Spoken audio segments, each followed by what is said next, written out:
Hello and welcome to another fully live Q&A episode of Hacking with Friends. My name is Kody Kinzie. I am a security researcher at Varonis, and today I'm joined by the T800 Terminator in preparation for Halloween.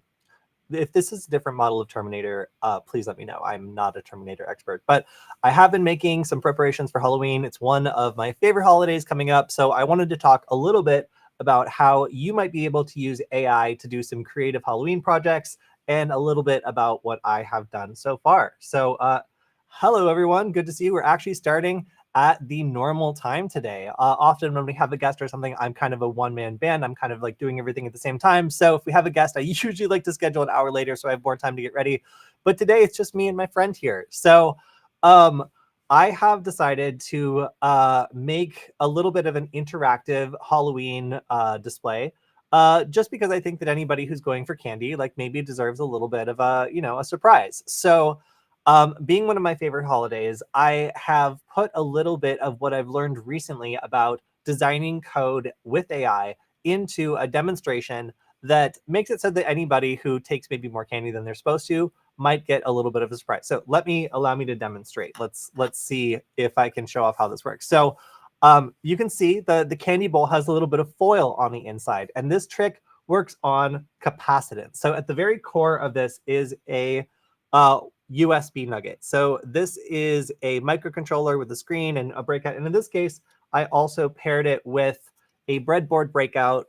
So it makes it super easy to plug things in. And a lot of the pins on this are actually capacitive, meaning I can measure change and I can sense when something is different. For example, if a hand is reaching into a candy bowl. So what's cool about capacitance is there's a couple of the pins on the on the core microcontroller here called the ESP32 S2 that are capacitive sensing pins. So they can sense when something is touched. So if I combine that with a big sheet of tinfoil and basically like tape like a wire to the tinfoil so there's really good contact, I can turn that into an antenna so that the effect becomes really, really sensitive. So when I reach for this, hopefully we're going to hear a sound. Let's see how close I can get before it recognizes.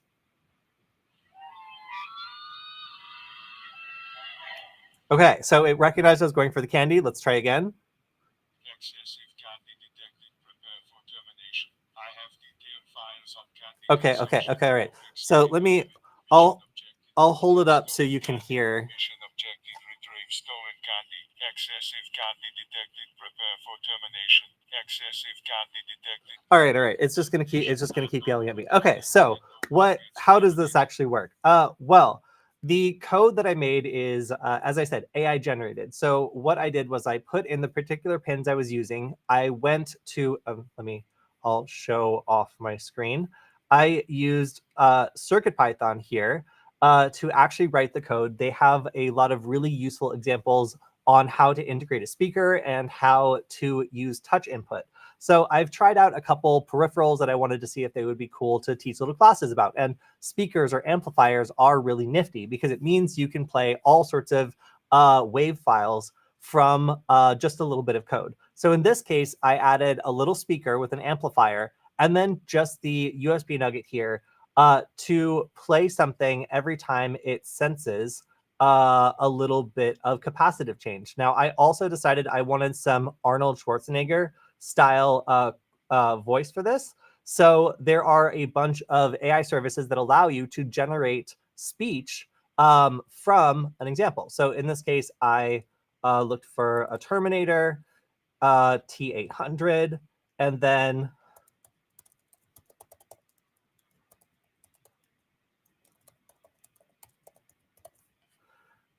I can generate it, and it's not always super good. Like there are definitely some voices on this website that are pretty terrible and like barely sound anything at all. But there's some others that do sound pretty good. So you can get sound effects like this and add them to these very, very basic CircuitPython projects. And I want to show off a little bit of what that code looks like. So while that's loading, the code here that's used to control this project is 53 lines long. That's an extra line. So that's pretty simple. It's really not doing that much. All it's really doing is listening for that capacitive change. And then when it senses it, starting to play one of these wave files And if it continues to sense touch, it just keeps on going. So that's pretty simple. I described it to, I think I was using ChatGPT 4 for this. But I've also used Bing's just like chat interface in order to produce reasonably good CircuitPython code and iterate anytime there's an error. So I was a little bit disappointed to see that I couldn't like connect to the internet and like stream an MP3. Like that was really my goal. But unfortunately, the ESP32S2 only has a single core, and that means that it's not able to do some of the fancy MP3 things I wish it could do. However, I think that this is good enough for Halloween at least. So I 3D printed this. Oh wait, has it finished? Let's see. Still pending. All right. Well, anyway, if you want to get some interesting effects, you can use AI to generate CircuitPython code for any number of different boards and kind of rig them up like this. I'm going to be connecting a pair of eyes as well to this project so that when it's touched, I don't know if you can kind of see it, but currently it turns red. I think maybe, can I control the lights? Wrong light. Wrong light. Okay, I can't control the main light, which is the sad part. But anyway, it currently glows from the inside, but soon there will be eyes kind of poking out through these two holes. So I got this model on Thingiverse, and it took me about 24 hours to print this like human-sized skull. So if you're looking for some interesting Halloween projects, 3D printing is often available at local makerspaces or local hackerspaces. Often, either you can pay for a little bit of their filament, or you can just bring some of your own.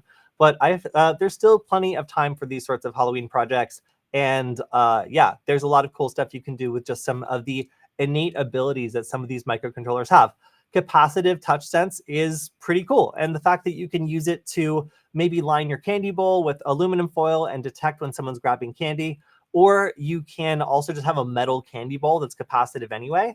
The ability to turn one of these pins connected into the bowl into kind of an antenna as like a presence sensor leads to a lot of potentially fun pranks. So I'm thinking of also having a servo here that maybe like, I don't know, like puts a hand down on the candy or like lifts something off of the Terminator skull. But the way I'm going to be presenting this is there's going to be a pumpkin, okay, that's going to have this on top of the stem. So it's going to be the pumpkin's head. And then it's going to have 4 stubby legs. So it's like the size of like a dog, and it's going to stand next to the candy bowl. So yeah, we'll see how much people like it. The Pumpkinator was a big success last year. I think on this side you can actually see the head of the old Pumpkinator, or at least one of the heads of the old Pumpkinators. We made a whole pack of them. But adding a little bit of life to these projects using AI has been a goal for me this year. And I think if you haven't tried out coding with AI, there's Copilot, there is ChatGPT, and there's also Bing. 3 great resources for working with code. Although I can't say that I recommend Claude by Anthropic. There's going to be a video coming out later next week about, or actually maybe this week, about why you can't trust it. I covered it in the last stream, but I went through the trouble of scientifically proving that Claude was hallucinating data that I gave it when we were doing war driving data. So yeah, if you have any questions about what you can and cannot use AI for, turns out uploading a CSV war driving file and asking questions about the data, something you cannot or at least should not do. All right, so hello everybody also in the live, of course. If you have any questions, feel free to shout them out here. I have it on the side this time. Hi, I have questions.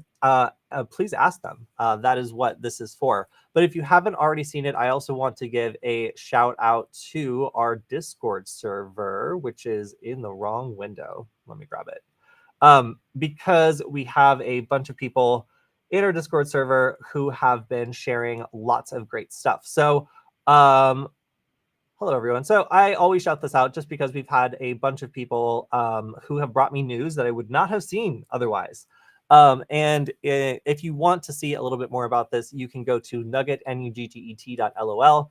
And I always check out our live chat section to see what is going on. And in this case, there's a very interesting like Bluetooth attack going on against gas stations that allow people to just like fill up for free by like putting it into some sort of like maintenance or test mode. But yes, I will cover this later on.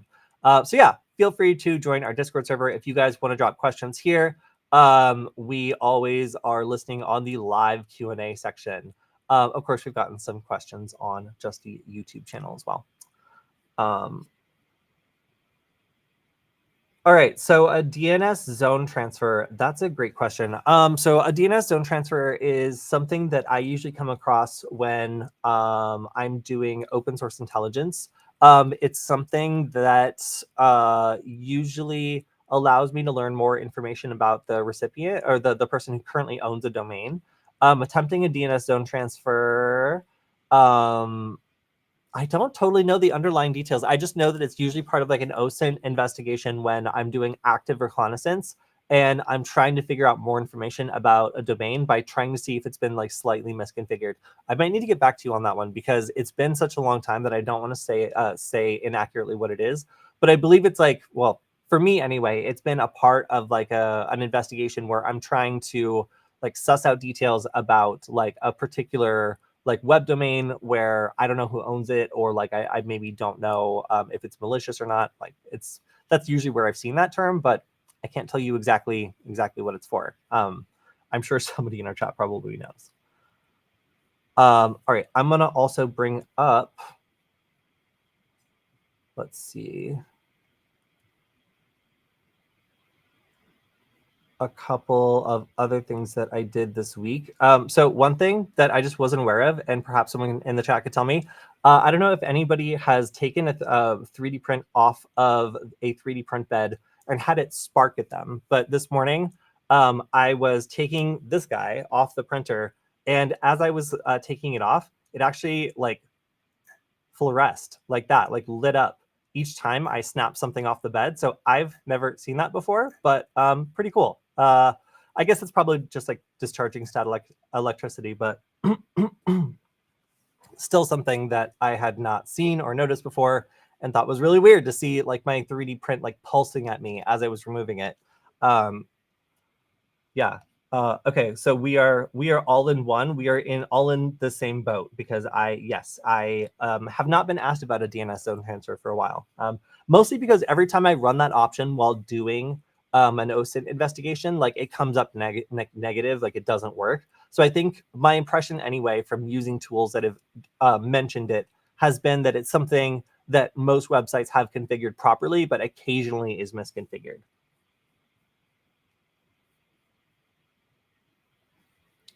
Okay, another thing is, oh yeah, I kind of mentioned this, but if you want to use one of these little speakers, like I have a lot of extra speakers. I used to find them around everywhere.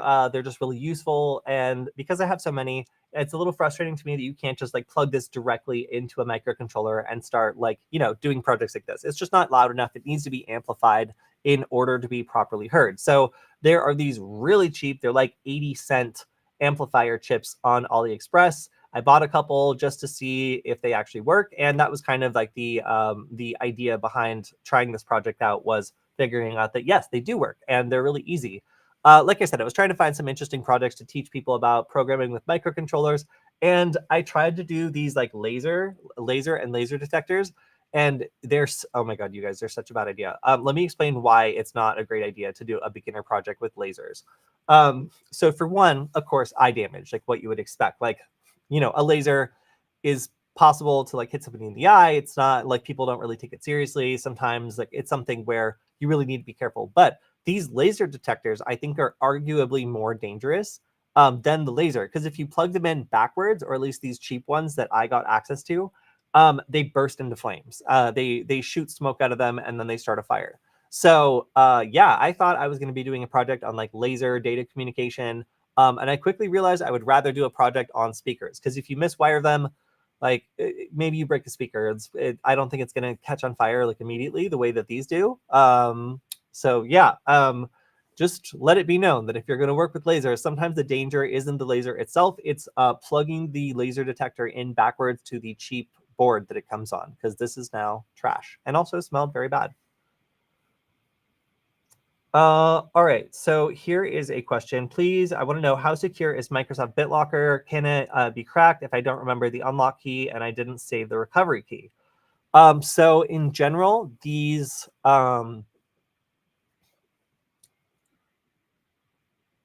Sorry, my cats were about to fight. Okay. So in general, these sorts of systems are designed to be very secure, but they are, of course, somewhat dependent on the strength of your password. So if you have a password that is really, really easy, or if you suspect you set a really, really easy password, then they may not be secure to that. Like typically they take a while to unlock, like they have encryption that is based on a principle that is very slow or like resource expensive in order to try a bunch of guesses by design. When you are looking at the way that you're storing passwords or information like that, like you have a lot of different options, and some of them allow you to make it very expensive or resource intensive to do these sorts of brute forcing attacks. Now, if this is well designed, and of course I haven't looked at the source code here, like I haven't used this product, but being that it is like a password manager style kind of product, those people building that are going to want to pick the most expensive and most like difficult methods possible to store everything in, so that anybody who's trying to brute force it, has a really difficult time. So my inclination would be they would tend to be as secure as your password is. However, they would also be designed to also like make it expensive for an attacker to try to recover a password just based on the list of what they suspect it could be. So yes, wonderful. Not one but two people in the chat know what a zone transfer is. Let's take a look. Okay, cool. So DNS zone transfers would usually take place when you have multiple DNS servers and want them all to have the same DNS information. So it sounds like then you're like adding like a new DNS server to this list and you're trying to syndicate information across it. Second person chimes in, think you can. Zone transfers when you have a backup redundant DNS server that requests updated records from the primary server. That feature has to be enabled on the primary server for the replication to work. The attack, I'm learning something here. The attack allows the attacker to request a transfer of all the records from the primary DNS server to get all of the subdomains. Okay, and then Chris continues, rather than manual checking, you would have a primary DNS that you would update, and the other secondary servers would pull that primary runs for updates. Okay, so from the audience, we can then deduce this. I was sort of right. So from an OSINT perspective, if I'm attempting a DNS zone transfer, or if I'm attempting to see if this is allowed for me to request all the subdomains, I would be able to learn about all the subdomains that are served on this particular DNS server. And that would be something that would be enabled on the DNS server that I'm attempting to get information from. And if I succeed, then I would get access to all these subdomains, and I wouldn't have to go scraping around for the robots.txt file or doing any other sorts of investigations. So cool. Thank you very much, everyone, for explaining that. The fact that this is a mechanism then for a DNS server to update other, like DNS servers that are requesting information from it, that makes sense, because from an OSINT perspective, that's exactly what we're trying to do. We're trying to request information about what subdomains are available from this DNS server. So cool. Thank you, everyone. That is actually super useful. And yeah, it is something that needs to be enabled on the server that you're querying. And from an investigator's perspective, this is never enabled. I've never had it like happily give me information here. Cool. Yeah, that's one of those things that I hear regularly because I'm using tools that have it enabled as like a mode of like querying for like OSINT purposes or investigation purposes, but it just like never works. So like I never really delved much more into it. All right. So I just wanted to mention this because it was kind of funny. Earlier, I think it was last week, I was looking around on TikTok and I saw a video that I could not believe was real. This was a video of a maintenance worker opening up one of the big cabinets that manages data that goes to the sphere. So, okay, I want to show off the replacement video. This was on a TikTok account that is like a that is a Las Vegas specific account. I hope it's me. Yeah, it's muted. And this guy just walked up to the sphere and was like, hey, what's going on here? Like, what are these cabinets? Like, I'm interested in what this is. Like, can you explain it to me?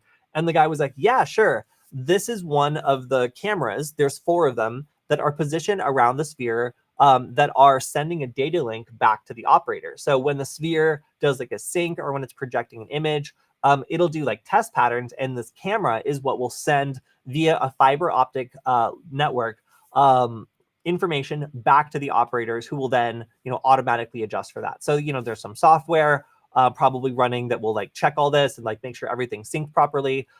So it really does rely on the cameras here in order to make sure that everything works. And the guy was just like, yeah, you can film, like go on, get in there. And he like, zoomed in on the server racks. You could see the fiber optic lines coming out, and you could get the exact model of like the switches that were in there.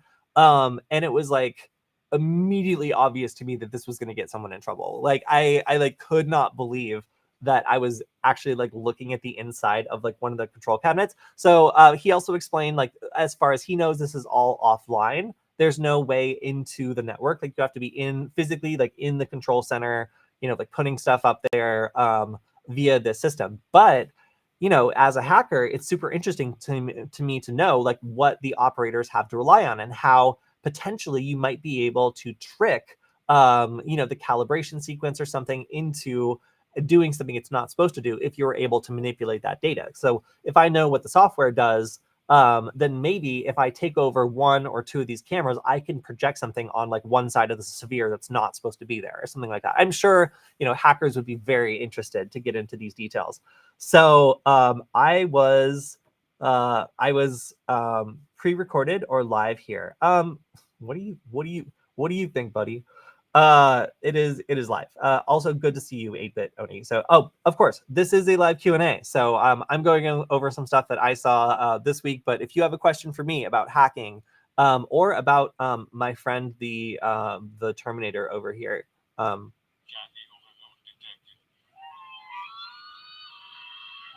feel free to ask me. Um, but yeah, so anyway, what did I learn from this? One, if you are a contractor and you start showing people all the internal like access to like a landmark project like the sphere, you are probably going to get reassigned. So the person who posted this said that they received communication that the person who showed them all this stuff got reassigned. They didn't get fired, so they don't work at the sphere anymore. They work somewhere else as an IT person. But yeah, so if you want to keep your job, do not allow people to film the hardware or equipment on the inside of like control equipment or any part of like sensitive areas like this. For TikTok or for any other reason. So yeah, that was my little piece of like, I couldn't believe my hacker luck at like learning how the cameras on the outside of the sphere are like feeding back. And like, I kind of suspected something like this, but seeing the actual brand of the switch that they were using was definitely something I wasn't expecting to see on TikTok. So that was pretty crazy. All right. So yeah, of course, a lot of people have tried to hack the sphere. As far as I know, nobody has actually succeeded yet, but I imagine it will happen sometime. My prediction is it's either like one of those USB attacks, or somebody figures out how to take control of an external component. Like I just said, like they've just got like regular switches inside these cabinets, and the cameras perhaps could be manipulated. So if you have control over what the sphere operators see, then perhaps you could manipulate in some way what ends up going on the screen. I'm not sure. It seems really interesting. At the very least, I think you could probably create like patterns of like light and dark, or like be able to like put other images on there that would show up enough that I would count it as hacking the sphere. So yeah, hope that helps anyone who's been plotting to do some sort of sphere competition. I know that was a major goal at the last DEF CON that was left unfulfilled. And yeah, I guess we'll see how that goes. All right, question. Black Arch opinion. Well, I don't want to get anyone too upset or angry. A lot of people have very strong feelings that Black Arch is the best. I would say that Black Arch is great. I like it a lot. The only thing I don't like about it is how difficult it is to install sometimes. There really are a bunch of hurdles sometimes to like being able to get it working for a beginner who might kind of fall off the path, like if they have never done an Arch install before. I would rank it on a scale of 1 to 10 of being Linux difficult as like a 4 or a 5 on a good day, and a 7 or an 8 if something goes wrong. So there's generally decent support. I wouldn't say that everybody's necessarily like friendly and happy to help you install it. It's kind of like everybody expects you to figure that out, and then after that they'll talk to you. So I would say that the community, obviously, well, I'm not going to say obviously, but the community of support you're going to get isn't going to be as beginner friendly as like, like, I don't know, Ubuntu or even Kali Linux. However, it is going to be really, really nice to get used to if you like running on a lightweight system that's going to be like Arch based. You're going to be learning like a new package manager, hooray. But it has basically all the tools that you would need. And I would say it's not a bad environment to get set up in. I just find that when I learn something, having to learn it 4 different ways is frustrating when I'm going between different like flavors of Linux. So I'll typically kind of stay in one, and Debian-based Linux is fine. It does most of the things I want, and as a result, I get used to the package managers and other things with Debian Linux, and most of the guides and most of the like bleeding edge tools are written with installation instructions for those particular flavors of Linux. So sometimes by trying to be the cool guy and like having an awesome like not very popular like flavor of Linux running, I end up making it really difficult for myself to install bleeding edge stuff that is available for the most popular distributions, but not necessarily maybe for Arch. Maybe it's just for Debian-based Linux. So Linux fragmentation has its downsides, and Black Arch is kind of a prime example of one of those, like where, again, you're learning a different package manager. You're hoping that people are able to make a version of it, of their software for, Arch Linux. Or at least to make it convenient to install. You might find yourself doing manual installations of like literally everything because there's no pre-made installer for your flavor of Linux, or it's not listed in the default package repository.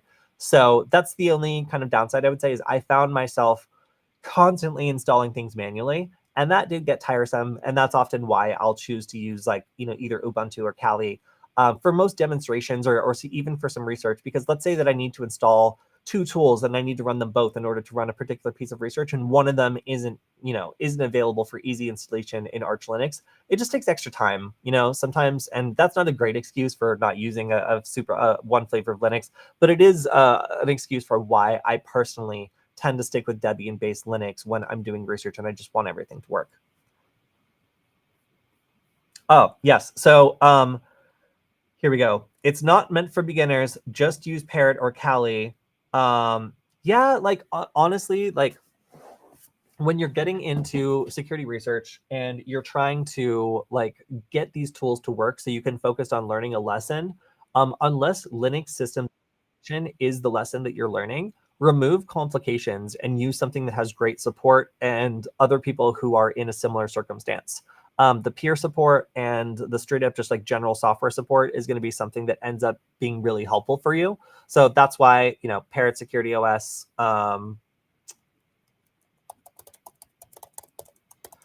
is a Debian base. So it's Debian, just like Kali Linux. Like if you're looking for another flavor of Linux and you want something that's like beautiful and has all the tools and like, it's just kind of a, I don't know, like I would call it like a step up in experience from Kali Linux sometimes.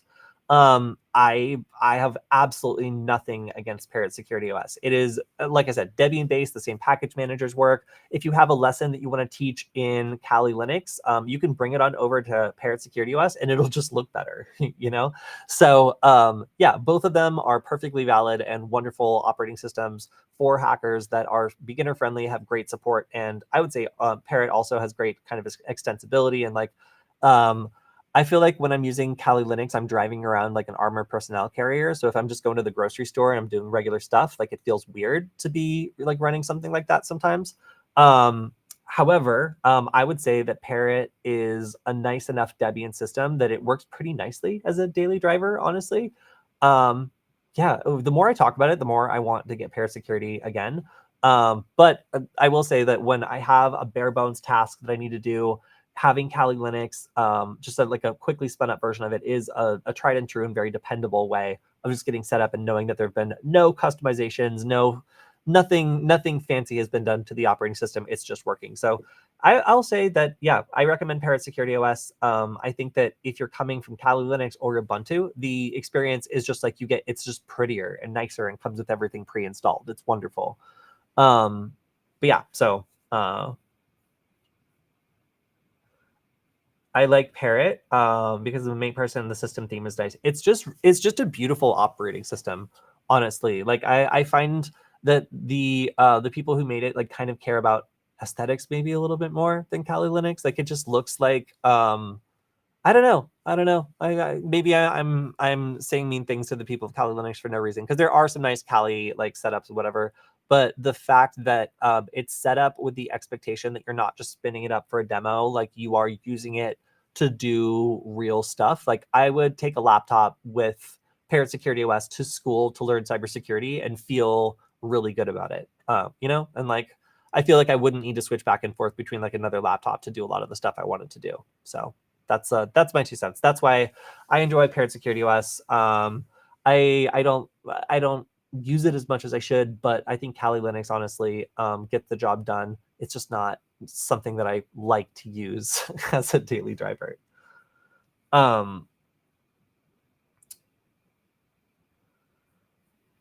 Actually giving an old laptop extra life by installing Kali on it right now. First try to use it as a desktop OS. Yeah, I would say if you have an old laptop or something that's just like sucks for Windows or sucks for like other things, then Kali Linux is wonderful. Like Parrot Security OS, I would say, is a little beefier in terms of like the resources it might require to like have that elegant experience, but Kali Linux will run on like anything. It's great. That's one of the best things about it, is people have just been obnoxious even about porting it to different platforms. So yeah, like Kali Linux, just revisiting this, like Kali Linux, like there's nothing as straightforward for hackers to run. It will run on the dustiest, oldest laptop that you have. And it might not run fast, but it gets the job done. Is it subtle? No. Does it look like you're doing hacker stuff? Yes. If you install Kali Linux on your computer, people are going to look over your shoulder and they're going to know what you're doing. So you got to change the default theme. Like everybody knows what this is. This is not a secret anymore. So if you want to get flagged at your local like co-working space, like run this operating system and show off this background. Like people are going to know that you're like messing around doing something. And if you don't have a reason to be doing it, they might ask you. It has actually happened to me. So yeah, at this point, like the Kali background kind of like burns you as a hacker. And if you're cool with that, then it's fine. There's plenty of also non-default backgrounds that you can change this to that, kind of like fix that problem. So it's not like, avoid this operating system because it's going to burn you. I'm just saying if you do a default install and don't change this, it is no longer a secret that this is an operating system for doing bad computer stuff. It is now going to put you on the forefront of the list of suspects if something goes wrong or gets hacked in a particular space. All right, here's a question, and I'm gonna have to disappoint you. Being knowledgeable in hardware, have you ever tried to disable Intel ME in a laptop BIOS with an SPI programmer? No, I haven't. Although that is technically within the realm of things that I should know how to do, or at least that I, like have access to. So I still am at the level of of like hardware hacking where like I'm working on computers that cost no more than $5 and I'll destroy them indiscriminately. But as a result, no, I haven't. So the microcontroller I'm working with right now is the, let's see, Wemos S2 Mini. Let me grab it. And this has the ability to do all sorts of cool stuff. Like if I look at this and I look at the data sheet, I can see that if I want to start messing with other hardware devices, does this do SPI? Yeah, yes. I think yes. Yes. Yeah. Okay, yeah. So a lot of these microcontrollers allow you to do SPI out and start like running custom programs to be able to mess with like other pieces of hardware, or for example get around firmware restrictions or other things with BIOS. So I have not done this personally. A lot of people that study firmware will use this to do like reverse engineering or dumping or glitching or fuzzing or all sorts of other cool stuff. I haven't done it myself, honestly. I know that it's super easy with the hardware that I'm working with, but I haven't used it to do so yet, even though the software language exists both with CircuitPython and then Arduino to do those sorts of things, or like to load up firmware, that sort of thing. So no, I have not done that yet. However, the hardware that I work with is perfectly willing to talk to SPI interfaces and like do funky SPI stuff. So no, I have not done it yet, but it is on my list of things, mostly because of all the compute. Like I just approach every computer as one that I might potentially destroy. So as as someone who smokes a fair amount of computers with my research, I've just been nervous to work on like a laptop or something. I just don't have that many. I only have a couple. So I'll get braver. I will work up the courage to destroy a laptop in the name of doing some hardware glitching and hacking. But for now. All right. So one comment about Kali Purple. So if you hadn't heard about it, there's a lot of kind of feeling that Kali is mostly useful for red teams and not so much blue teams. So Kali tried to do some rebalancing and made Kali Purple, which has a lot of like blue team tools in it. So that I think is like a step in the right direction of making it useful for all hackers, not just red teamers. And that's one of the things I like about Kali is that they're so ingrained in the community that they're also like rolling out things that address like blue team issues as well as red team.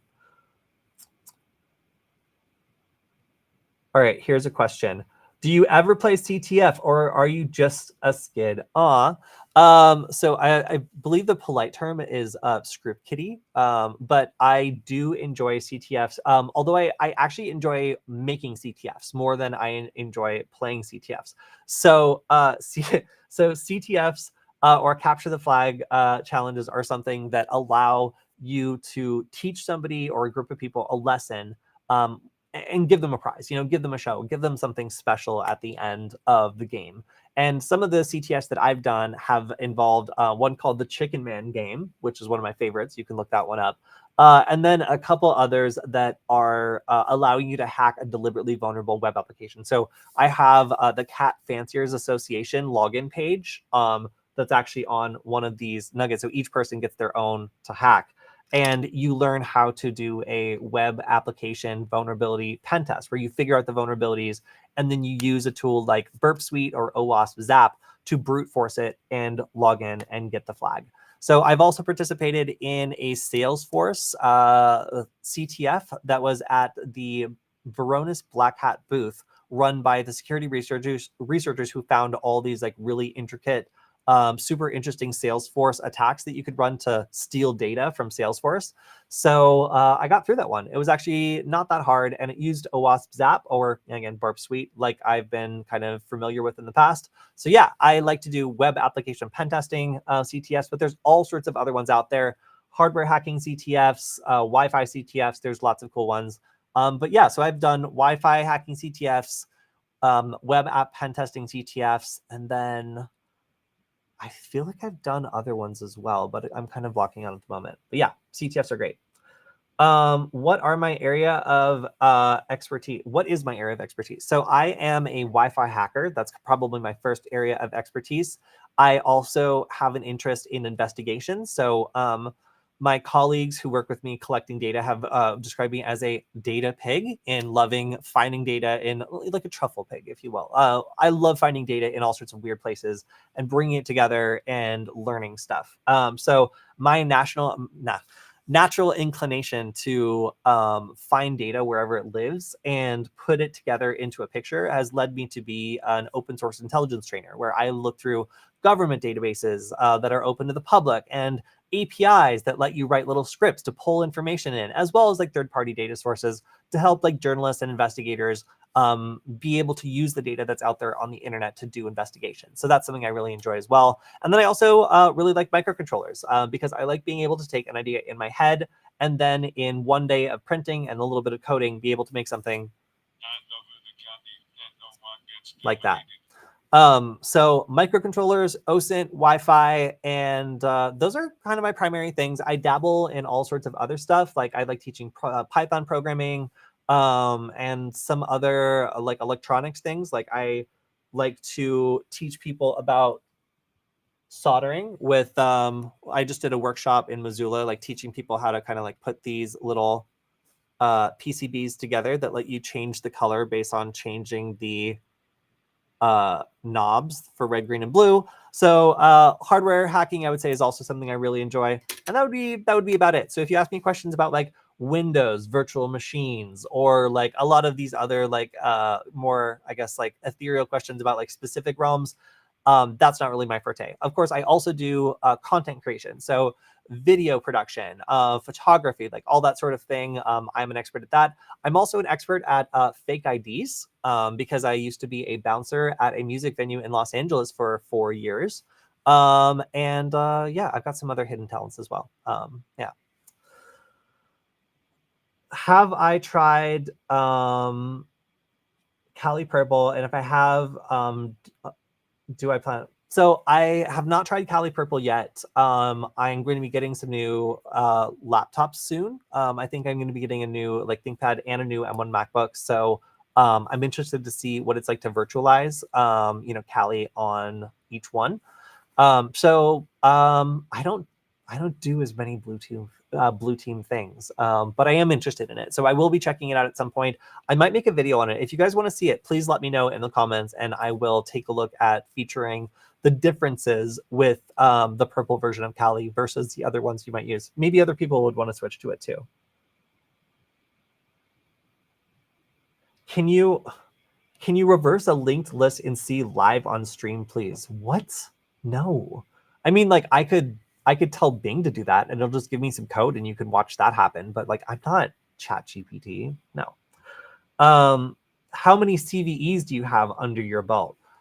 So let me explain my place in the funnel here. So when there are major pieces of research that are broken, it's usually by people like Matthew Van Hoff or Patrick Wardle that are always constantly in the news talking about the very, very academic research they do with things like C++, exploring the inner workings and intricacies of, for example, like Wi-Fi hacking or like Mac OS hacking. Next on the list is after like the news comes out or after a little bit of this information comes out and some people hear about it, I will read one of these papers and like have them on the show or otherwise talk to them and be like, hey, explain to me how this works. And like, could it also do this, this, and this? And oftentimes I will then, based on their feedback, make a proof of concept that really scares people or that actually like gets a lot of attention because we make a video about it. And at that point, a lot of people hear about it. I, of course, give credit back to the original author. And that's kind of like where I exist within this kind of spectrum where I do a lot of Wi-Fi research myself.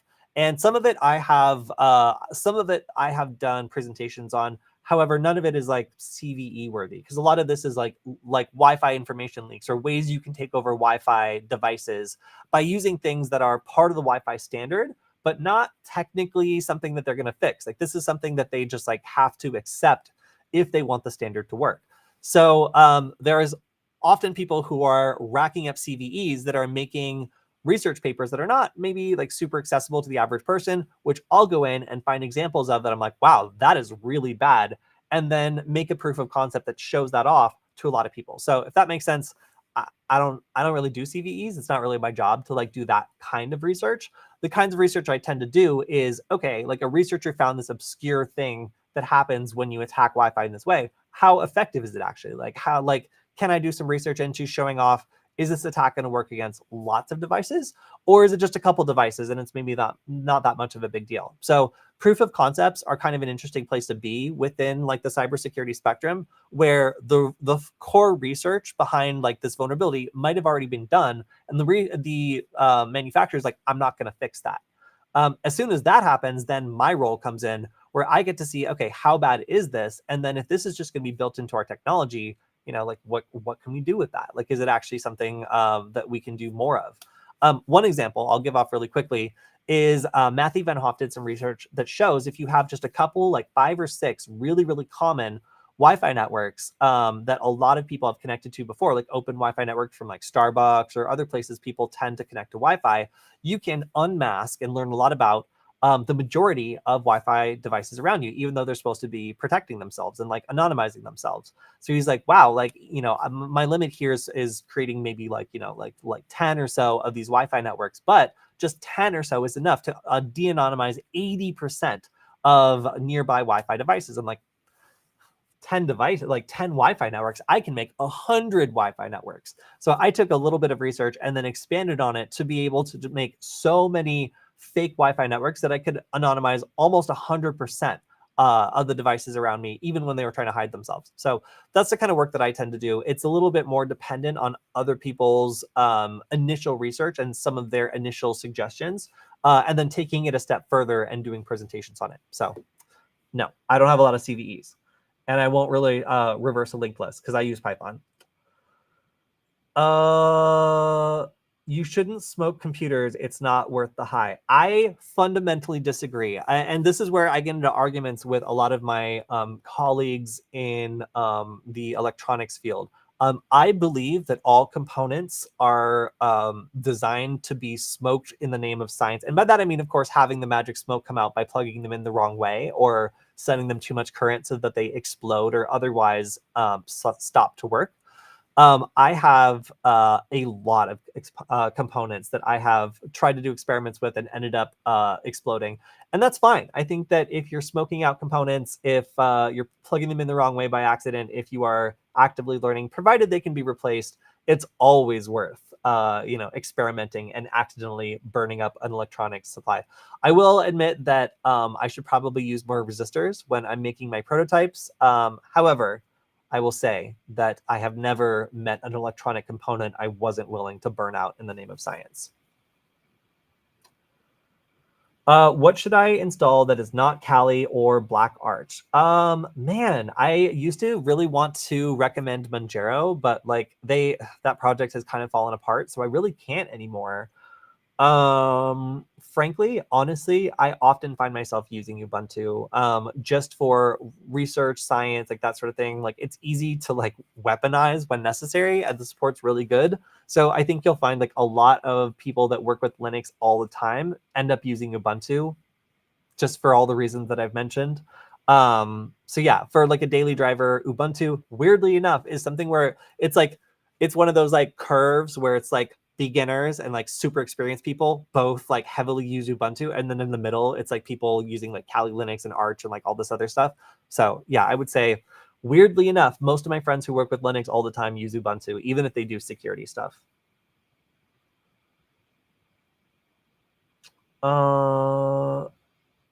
Okay, here is a question that is right up my alley. Do you need a Raspberry Pi to use the D1 Mini to create a fake network for phishing, as you explained in a different video? So it depends. So I've got a D1 Mini based device right here. This is at its core uses an ESP8266, and it can do two things. It can create the appearance of up to 100 fake networks simultaneously. It can also do very, very, very basic Wi-Fi phishing. So it can create like, a fake access point with no internet capability and pop up a little like, captive portal when you join.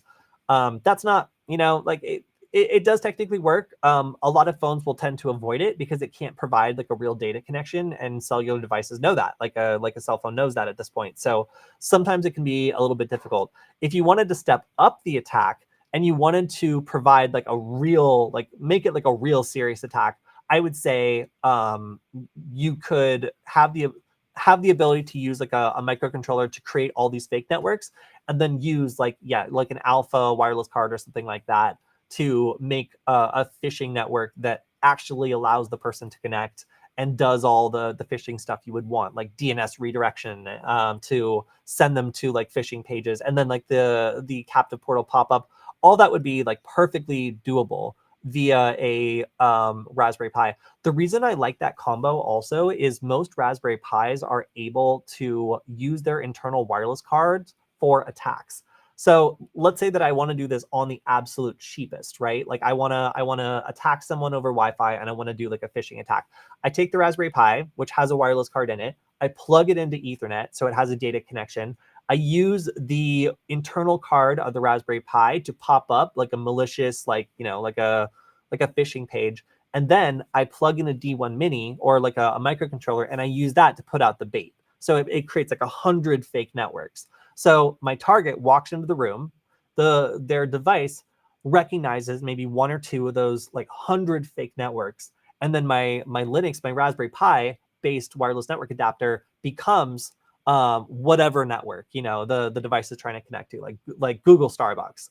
Boom, their device connects to Google Starbucks. I'm able to pop up a captive portal. I can do DNS spoofing, and I can also let them connect to the internet and wait until they go to a sensitive website or request like via DNS, like a sensitive website, and boom, pop up a phishing page. So, different ways you could go. You could do a really low budget, and I would say not very impressive attack just with the microcontroller. But you're going to run into problems because a lot of phones won't connect to a network that doesn't actually have internet. If you want to blend it, then I would say the lowest possible bar would be, like a D1 Mini and a Raspberry Pi. But as somebody pointed out in the chat right after, you could just use like an Alpha wireless network adapter to do some of these attacks. It's just like it really helps to have two of them. And I've found, and I actually found this out by reading Matthew Van Hoff's paper, that like Linux kind of makes it hard to create like a ton of fake networks, whereas microcontrollers don't care. They'll just do it. So for these sort of beacon swarming attacks that I'm talking about, that some of the research that I did, kind of expanding on Matthew's research, he was only able to create a limited amount of networks in order to test this theory, where I was able to go absolutely ham and just create like tons and tons and tons of fake networks using microcontrollers and their ability to just lie because they don't care. They'll transmit whatever. So there's definitely a purpose for each one of these tools in the Wi-Fi hacking realm. So it's totally something that I enjoy talking about a lot, as you can probably tell. Have you ever done web exploitation? I held off on this until basically I stopped doing the null byte channel. Like by the time I moved on to like Hack5 and stuff, I was curious about it, but I just assumed you really needed to know a lot in order to get started. And I was totally and completely wrong. I learned a couple really easy just getting started kind of like tutorial guides on Portswigger's like Portswigger Academy, which has a bunch of deliberately vulnerable web applications, which I'll pull up. And that's actually how I learned. So I have, as a researcher, I have a lot of opinions about, which tools to use and whatever. And I tend to go with the ones that are free. Like those are the ones that I like. And I think that in general, like if I can get away with steering you guys towards like free tools, then that's what I want to do.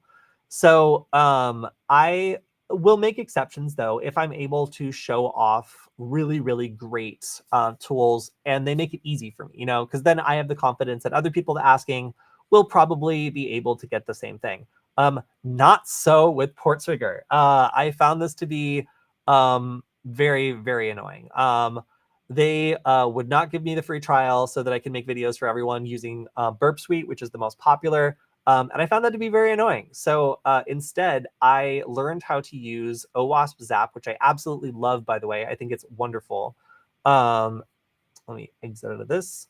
And this is what I recommend. Download OWASP Zap. Maybe watch one of my videos on how to use it. And then try out some of these labs. So these are, I like the authentication ones. These are real vulnerable web applications that you can take a crack at attacking. You can see I have solved many of these.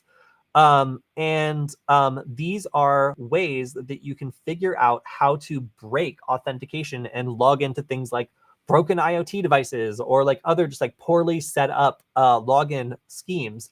These are super, super common problems that it teaches you to identify and exploit, and you can do it all legally. So I enjoy how simple it is to just get started with this sort of thing. I ended up making some of my own CTFs because sometimes this website goes down and it makes it so that it's a little bit more difficult to be able to complete it when it's down. But I can click on here. It will open up a deliberately vulnerable web application that I can start using whatever tool I want to attack. And I found that, you can just use the free and open source tool and then use their free like lab to kind of like test out the open source version of web application pen testing tools. So I love web exploitation, web pen testing. Like I think it's like honestly something I should have gotten into earlier because I thought that it was going to be so much harder. I will admit that I missed whatever day in class they taught HTTP status codes. Like it's just something that it's assumed that everyone knows, and that flabbergasted me because like nobody told me about that. But I I think that if I'd gotten started with web application pen testing sooner, I probably would participate in more CTFs, and I would be able to do a lot of these things that I thought were like a lot harder than they really are. So check this out. You can hack this blog. No one cares. The login, everything is all staged so that it's vulnerable, and you can use these free tools to figure out how to break into it. And again, there's also guides that show you how to like solve these challenges. I've made several myself, so I highly recommend them.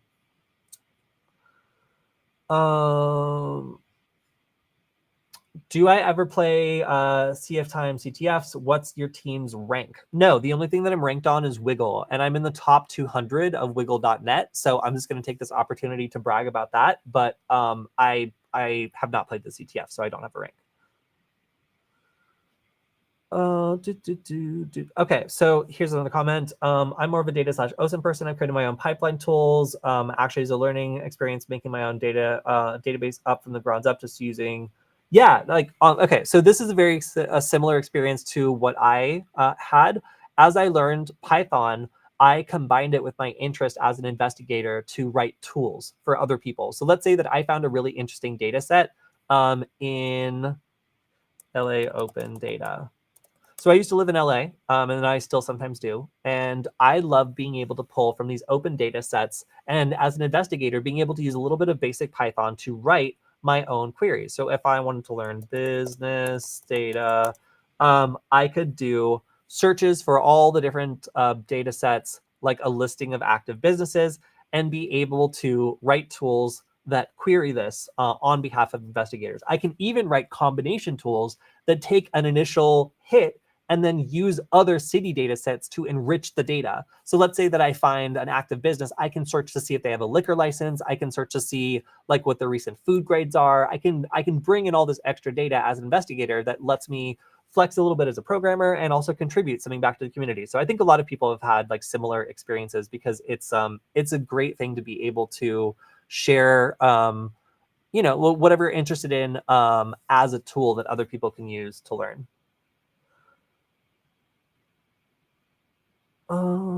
Let's see. How would I don't know. Sorry, I don't know about SQL vulnerabilities. That's a great question, but I cannot answer that one. There's so many now. Have you ever actually found a bug bounty? I have found critical vulnerabilities in businesses and then been rewarded with a pat on the back. I feel like that is a pretty typical bug bounty scenario. I have submitted bug bounties through like bug bounty providers where basically like I'm just writing an anonymous note to tell a business that something is really wrong. And like, I don't even want them to contact me. I don't care. I just want them to fix it. So that's mostly done like if I think that the business might like freak out and not appreciate the information, then I'll typically like contact like a bug bounty program and be like, hey, like I'd like to submit like an anonymous report, and then they're the ones that do the outreach and like try to explain the problem. So yeah, like I've done some like direct bug bounty stuff, and then I've done, but I don't do bug bounty for pay. That's not my field, and I'm not really looking to make money doing it. I tend to do it more either for academic purposes or for just warning a business about something I've discovered. You don't have to be a genius to have a CV. No, you just got to be a nerd. No, it honestly of everything in cybersecurity, there's a relatively small niche of us, like group of us that deal with CVE worthy research. Like typically, these are going to be people that are researching like individual libraries or like looking for problems with like again like Wi-Fi as a standard, the way that it's implemented. Like these are researchers who are not doing pen tests for the most part. Like they are doing academic research, or they are doing like reverse engineering or other things where like it's kind of unfair if you're like a reverse engineer and like other people are spending like all their time and energy on these like heavy computer science exploits, and you're just like reverse engineering them and like getting like CVEs for it. So just realize like everybody in cybersecurity like comes from a different background. The expectation that everybody should like have a CVE, if you're like a blue team person, like when would you ever like unless you're reverse engineering binaries or something, if you're like an incident responder, or if you are in my field where I'm like making content and doing like kind of like proof of concept research, it's just not in our field. It's like not, it's like, yeah. So everybody in cybersecurity has like different jobs. And I would say that the people who do reverse engineering and the people that are doing academic research are tending to be the ones that like are doing CVEs, because they have the time and energy to be like looking into ways to like crash like a specific library that like everybody uses, but like nobody pays attention to. Like that's really kind of research that like yields that sort of thing. Hey man, can you explain to me how you'd implement a shellcode that performs process injection to running target proc on a Windows system? I'm not gonna do that. But I will move on to this because I do want to talk about it. This is one of the shirts that Null Space Labs, one of my favorite hacker spaces and one that I frequently teach classes at, has started making. It's so cool. It's like kind of like the in and out trees, and then like a bunch of like code. Yes, very great. By the way, I don't even like know shellcode. I know Python. So if you got a Python question for me, happy to answer it. But if you've got like a Windows specific C shellcode malware kind of thing where you want me to write like a reverse engineering tool for like something, I can't do it. All right. Which Raspberry Pi would you recommend to run Kali Linux? This is a question that I go back and forth on because it depends on what you want to do. I recently ran an entire workshop using the Raspberry Pi 3B Plus, and I forgot how slow that thing is. I guess my expectations were just lower in the past. The Raspberry Pi 4 works very well for doing most things. The only problem is that it doesn't support wireless monitor mode, and you can't do like injection with it. So the big difference is the Raspberry Pi 4 uses a different Wi-Fi chipset that isn't possible to do some of the cool Wi-Fi hacking stuff that I want to do. So you're going to be stuck grabbing an additional wireless network adapter if you want to do that. But you can always grab something small. Like Panda Wireless has a bunch of these little like USB style ones that give you the ability to do 5 gigahertz and 2.4 gigahertz hacking. And they cost like $30 or so. So, you know, it does, to me anyway, it does suck to have to buy an extra piece of hardware when the 3B Pluses can do both. So if you've got time to kill, and if you're doing low, I don't know, like low processor intensive stuff, then you could absolutely get away with like a Raspberry Pi 3B Plus. But if you're doing basically anything else, then I would say the Raspberry Pi 4 is something you should consider. Just for me, the 3B Plus ended up being great because we were teaching kids in our cyber camp, and they were trying to play cookie clicker, like, and it was just throttling it ridiculously. Like they were having such a hard time. So anytime they got off task and they weren't doing like a command line Linux thing, it would start to like heat up and shut down.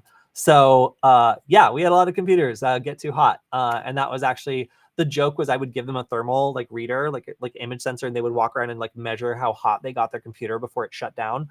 So that being said, I can't say that I necessarily recommend the Raspberry Pi 3B Plus anymore. I used to, but now I would say if you have the budget to get the extra wireless network adapter, it's probably worth it to be able to run applications. But if you want, you know, kids in your workshop to basically punish themselves by opening up any sort of Flash game, then there you go, that'll work. I'm pretty sure most people in this chat have a CVE. I'm pretty sure most people in this chat have a CVE like on their computer unpatched. But as far as everybody in the chat having earned or released a CVE, like no, like most CVEs are also by like the same group of people. Let's see. This is a great question. Can you explain the evil twin attack and the techniques used to set them up and the countermeasures that can be implemented to defend against them? Yes, so I'll address them in brief. We're a little over our time today, but all the good questions always come at the end. So I'm going to try to get through a good amount of them. So evil twin attacks are basically when I listen for Wi-Fi networks that devices nearby are calling out for, and then I create a fake version of that. A variation of this is if you're already connected to a Wi-Fi network, then I can kill off your connection to that network. Let's say we're at a coffee shop. I kill your connection to Google Starbucks. You instead connect to another identically named network my Google Starbucks, your device connects automatically. It doesn't tell you. And now I'm in the middle of your connection. So what can you do about this? Well, for one, you can use networks that have a password. If you do that, then you reduce the likelihood of just having like a network swapped over.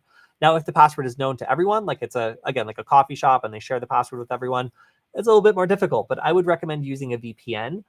Primarily because it encrypts the traffic and makes it very difficult for me to do pop-ups or intercept your traffic or allow anything to like enter that stream of encrypted traffic. I just become a kind of a pipeline for that. So using a VPN is really my advice for that. The reason I use a VPN is not because I'm doing stuff I'm afraid for my ISP seeing, although, you know, I don't think they need to see it anyway. The reason I use a VPN for the most part is because if I'm in public, I want anybody who's operating a rogue network to see nothing, basically.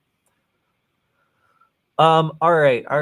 Sorry, I would love to answer all these, but if I don't know what I don't know anything about PHP, so I'm going to skip past that one. Let's see if there's any other questions I can answer. I don't know anything about how long it takes the US Bureau to track an IP. What about smoking lithium polymer ion battery? So I've gotten so I make some of these like open source like hacking tools, and I have never included batteries in them. We've made some add-ons for batteries, and for DEF CON we added we made a badge that had like a battery, but I don't mess with them because I'm afraid of them, because I've seen them explode, and I'm even afraid of like putting in a capacitor backwards, like let alone like a LiPo battery exploding.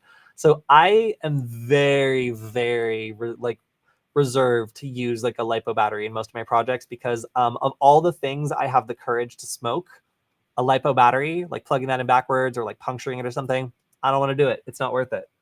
Have I ever found an exploit in the wild? I found tons of okay, so when we say finding an exploit in the wild, is like, do you mean like, have I found a vulnerable thing that's either being exploited or that I could exploit? Because all the time, absolutely all the time. And I've also seen like the result of honeypots where like I'll create something and someone attempts to exploit it. So I've seen that as well. Yes. So the answer is going to be yes.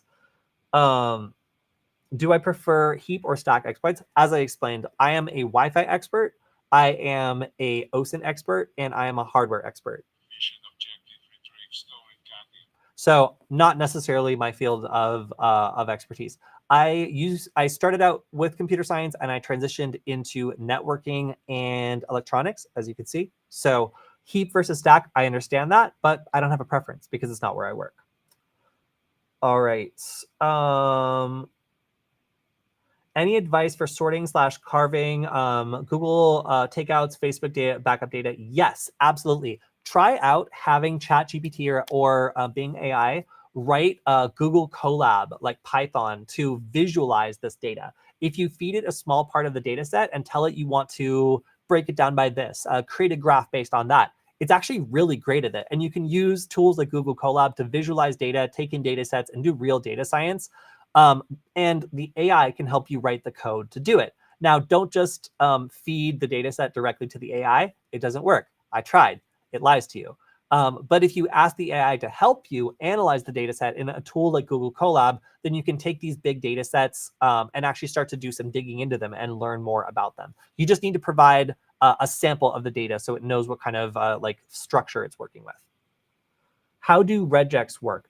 Pure black magic. They make sense up to a certain point, and then you have to be like just a certain kind of person to write them.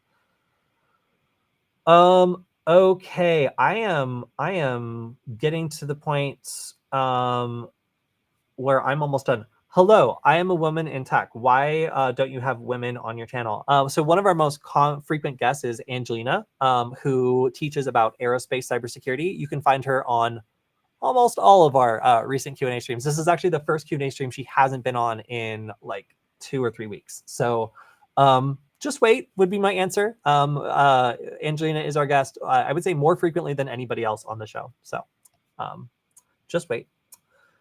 All right. I think that we are just about done for today. Oh, wait, somebody doesn't like OWASP Zap. please stop telling people to use OWASP Zap. That sucks. No, I won't. So I have used OWASP Zap to do all sorts of web exploitation stuff, and it works amazing. The documentation is perhaps a little bit harder to find, but do you know how expensive Burp Suite is? Like, not everybody has that cash. Like, I haven't found any sort of issue with it, and I kind of feel like it's that argument where people are like, oh, you're using a Linux computer or like a Mac computer or a Windows computer. Everybody picks their favorite that they don't like. Like, I'm not going to listen to you. It's like everybody uses different tools to accomplish the same task. Like, if you can use OWASP Zap versus Burp Suite to do the exact same thing, it just works, you know? And I'm often going to use the open source and free version anyway, because that's what I prefer. If you like Burp Suite, good for you. I don't like paying, especially if they're kind of unfriendly to like researchers who are like trying to like make videos about it or teach other people to use it. If they won't let us like try it and like show that it works, then you know, like I'm gonna keep representing OWASP Zap. I find it to be wonderful. I had no idea you were an OWASP Zap user. Unsubscribed. Yes. Okay, cool. So if anybody has issues with open source tools, especially free ones, then absolutely, there are some channels that I think that you would enjoy more. All right. So I think that that's just about the majority of it. Thank you to everybody who was asking questions in the chat today. And I would say the number one thing that I learned from doing Nullbyte is that if you, for one, expect everybody to know everything in a field, you're going to be unrealistic, especially cybersecurity, where there's so much technology and there's so many different angles. And for two, everybody is a beginner. So if you think that oh my gosh, like 6 or 7 years in ethical hacking have taught me like how to do like heap overflows just because I've been around for a while, no. Like, I design like niche like Wi-Fi attacks. Like, I create Python tools to make it easier to search through like government data for researchers. And like, I enjoy making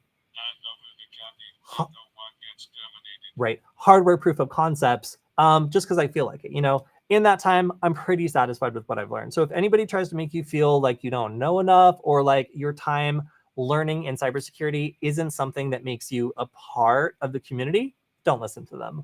The ability to be a beginner and the ability to learn something for the first time, turn around and share it with other people is the only reason I made the Nullbyte channel. So this is, in general, a great community to get started with. But if anybody picks on your operating system, what web application pen testing tool you use, or what your preferences are for how you learn this stuff, don't listen to them. It's hard enough to learn all this technology as it is without people having to stake their ego on whether or not you know a particular fact. So that's my 2 cents of the week. All right, so that's all the time I have. I will continue to update you on this Halloween project I'm working on, which is a combination of 3D printing, AI-generated code, and a little bit of hardware and soldering. If you have any ideas for how to make this scarier, I will be looking at adding motors, servos, really whatever it takes to make this horrifying. And yeah, we've got plenty of time before Halloween, so we'll see how this goes.